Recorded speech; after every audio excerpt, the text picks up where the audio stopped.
I'm here today with Ian Fogg, Senior Director of Mobile and Telecom at the research house IHS. Good afternoon, Ian. Subscriber data management is perhaps emerging as a way for telecom operators to monetize some of their subscriber data. Huawei today has launched a new DSP platform. Tell us a little about how operators see this kind of product at the moment. Well, operators are struggling to monetize the LTE audience. Across the world, LTE networks have risen dramatically in volume. The data volume is going right up, but ARPU is under pressure. So operators need ways to monetize that. They need the information to inform who to work with and how to design tariffs to maximize revenue from LTE subscribers.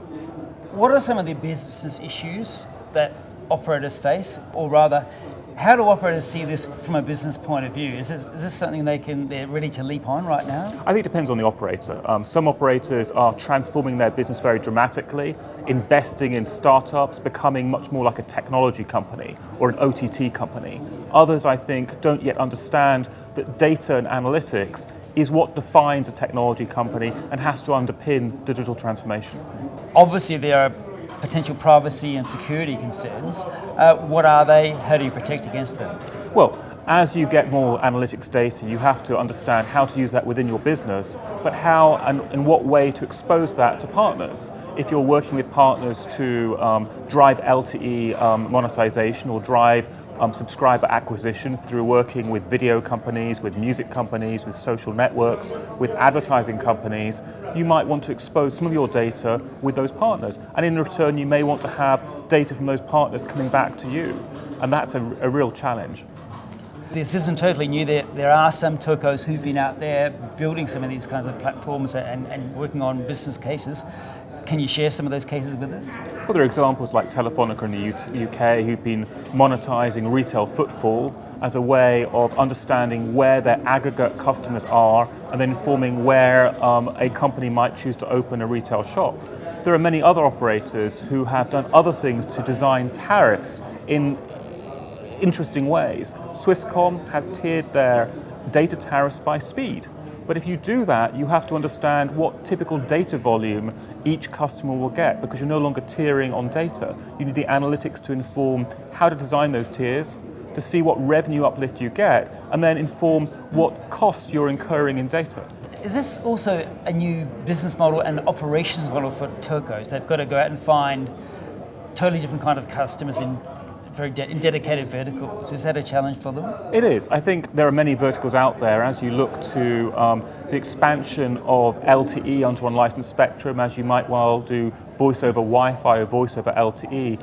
These add new challenges in how you manage your customer base and how you draw analytics. Or it might be that you're partnering with different companies and zero rating their data, as T-Mobile in the US is doing, where they're zero rating a lot of music data or video data. Again, they have to understand what that's doing to their network, but also what that's doing to their customer acquisition and retention.